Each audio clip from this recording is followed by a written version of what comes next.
Selamat pagi teman-teman. Pada kesempatan kali ini, kami dari kelompok 2 mata kuliah sejarah pemikiran akan menyampaikan sedikit mengenai kremasi dan penguburan. Sebelumnya, kami akan memperkenalkan diri kami. Saya sendiri ada Devinta Vanessa, kemudian ada teman-teman saya yaitu Darmawan Putra Wijaya, Hansen Brian, Imade Adi Dharma Dingprat, dan Kenji Nicholas Adinata. Selamat mendengarkan.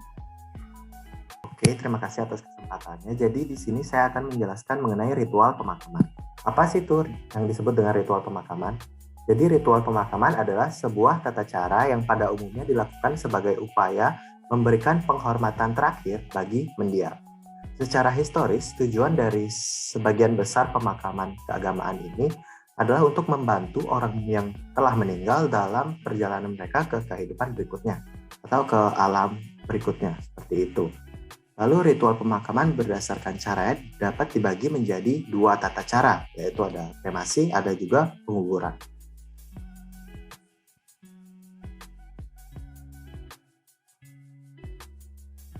Apa itu kremasi? Berdasarkan KBBI, kremasi adalah pembakaran mayat hingga menjadi abu. Kremasi pada mulanya dilakukan pada ruang terbuka, namun untuk keperluan efisiensi, kini seringkali dilakukan di tempat tertutup. Setelah jenazah dibakar, akan tersisa serpihan tulang dan abu. Biasanya sisa inilah yang disimpan oleh keluarga sebagai tanda pengenang.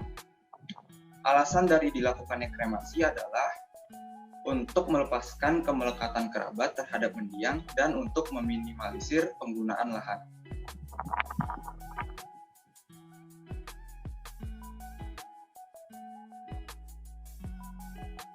Penguburan. Menurut KBBI, penguburan adalah penanaman mayat setelah kematian. Jika seseorang hendak dikubur, maka umurnya akan digali lubang berukuran 2 kali 1 meter. Kemudian peti mati berisikan jenazah akan dimasukkan ke dalam lubang lalu dikuburkan. Pada bagian atas kuburan terdapat batu nisan yang berisikan nama lengkap dari almarhum, tempat tanggal lahir, dan tempat tanggal wafat. Penguburan pada umumnya dilakukan karena adanya kepercayaan akan kebangkitan fisik yang akan terjadi pada hari penghakiman.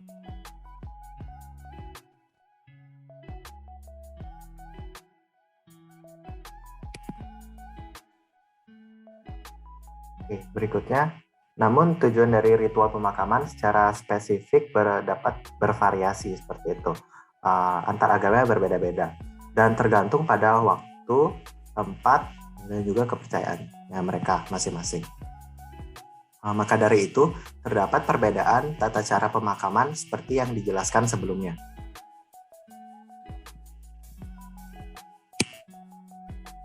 Nah, selanjutnya kita akan melihat pandangan agama terhadap kremasi dan penguburan. Next. Nah, yang pertama itu ada Buddhisme. Nah, dalam kepercayaan Buddhisme, tidak ada upacara kematian yang disepakati, sehingga masing-masing umat mengikuti tradisi yang dilakukan di tempatnya masing-masing. Untuk kremasi sendiri, ini biasanya terjadi karena permintaan dari almarhum yang memilih untuk dikremasi karena merasa kremasi ini lebih praktis dan lebih hemat daripada penguburan. Nah, kemudian di daerah Tibet, ada suatu tradisi yang dinamakan dengan pemakaman langit. Pada pemakaman ini, jenazah akan dibiarkan di atas gunung dan dibiarkan dimakan oleh burung-burung pemakan bangkai. Tujuannya adalah sebagai bentuk amal kepada alam semesta yang dipercaya dapat membantu almarhum mencapai kebahagiaan. Sebelum dibiarkan, biasanya jasad ini akan dibungkus dengan kain putih dan diletakkan di sudut rumah selama 3-5 hari. Dan kemudian akan datang biksu untuk membacakan Tripitaka dengan keras supaya jiwa orang yang telah meninggal tersebut dapat dilepaskan dari api penyucian. Tradisi ini berkaitan erat dengan filsafat Buddha di Tibet, di mana burung-burung bangkai ini datang dan memakan jasad, menandakan bahwa orang tersebut tidak memiliki dosa dan jiwanya telah pergi dengan damai ke surga. Ada pula umat Buddha di Tibet, yaitu membacakan kitab Bardo Todol kepada orang yang sekarat ataupun telah meninggal. Ini adalah media untuk membantu seseorang agar mampu menerima kematian mereka dengan harapan beliau mencapai nibbana atau terakhir kembali di alam bahagia. Next. Oke, yang berikutnya ada Hinduism. Jadi di dalam agama Hindu, setelah seseorang meninggal, maka diri atau jiwa akan mengalami reinkarnasi atau mencapai moksa. Moksa itu kembalinya Atma kepada Brahma. Tetapi tubuhnya tidak, Atmanya saja, sehingga dilakukan kremasi sebagai simbol dari penyucian api. Ritual ini dipercaya sesuai dengan Weda atau kitab suci agama Hindu. Pengecualian untuk aturan ini adalah anak-anak yang sangat kecil karena masih belum mengenal hal-hal keduniawian sehingga tidak memerlukan penyucian. Lalu di India sendiri terdapat tradisi yaitu kremasi dilakukan di atas tumpukan kayu secara terbuka. Kemudian abu dari kremasi ini akan dialirkan ke Sungai Gangga hingga ke laut sebagai tanda diterima oleh bumi. Cerita sedikit, kalau di Bali ada ritual agama yang namanya ngaben. Contohnya ada di slide, itu di mana orang yang sudah meninggal itu akan dibakar di dalam tempat yang disebut wadah. Itu tempatnya yang diangkat oleh masyarakat. Oke, bisa next.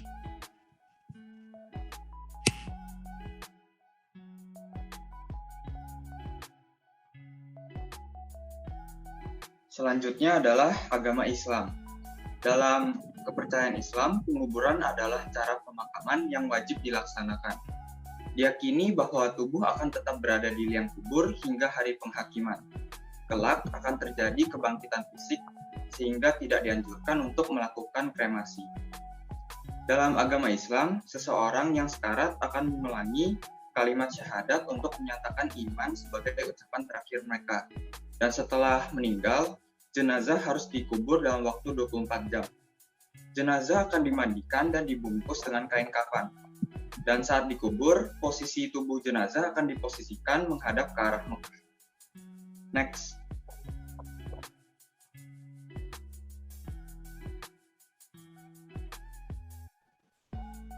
Oke, selanjutnya dari ini kepercayaan agama Kristiani. Dalam kepercayaan Kristiani, praktik upacara pemakaman didasari pada aliran yang dianut.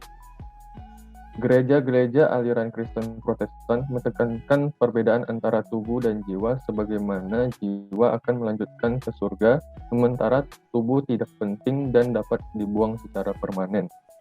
Namun, untuk Katolik Roma dan Ortodoks masih sangat mendukung penguburan daripada kremasi karena kepercayaan kebangkitan fisik tubuh.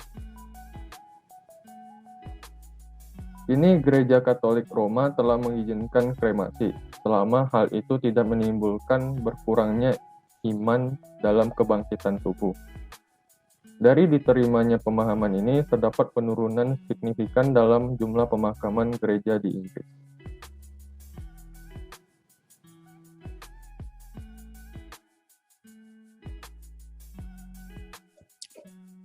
Nah, dalam kepercayaan Sikhisme, terdapat kepercayaan bahwa jiwa atau diri seseorang akan mengalami reinkarnasi berulang-ulang hingga mencapai mukti atau pembebasan. Sama halnya dengan kepercayaan agama Hindu, kremasi menjadi salah satu upacara pemakaman yang dilakukan karena tidak ada lagi yang tersisa dari raga.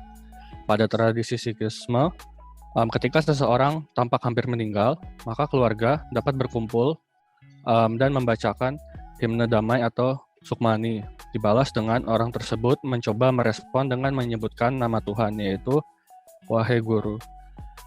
Setelah meninggal, mayat dari jenazah akan ditempatkan di peti mati dan dikremasi diiringi dengan pembacaan Kirtan Sohila.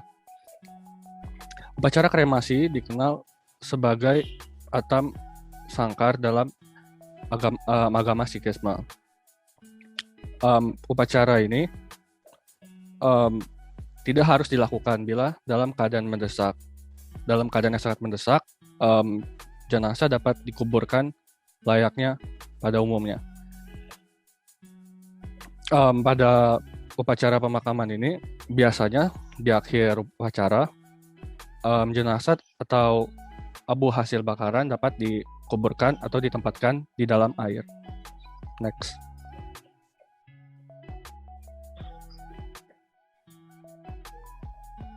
Selanjutnya dalam kepercayaan Yahudi, Tidak ada ajaran yang mutlak tentang bagaimana kehidupan setelah kematian. Yang tertuliskan hanyalah penggambaran sosok Tuhan sebagai Tuhan yang hidup. Dan seseorang yang berperilaku benar akan dihargai dengan diberikan panjang umur, kemakmuran, dan anak-anak.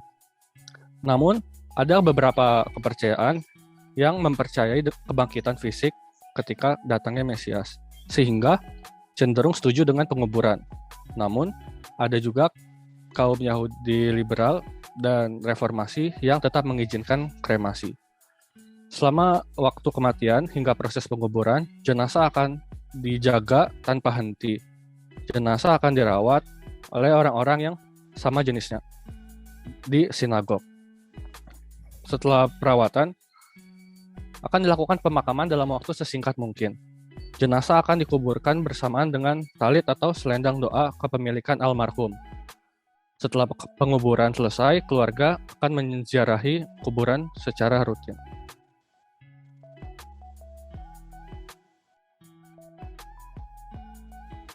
Next. Nah, sekian informasi mengenai kremasi dan penguburan dari kelompok kami yang bisa kami sampaikan. Semoga pengetahuan ini dapat bermanfaat dan menambah wawasan teman-teman sekalian. Terima kasih atas perhatiannya, dan sampai jumpa di lain kesempatan.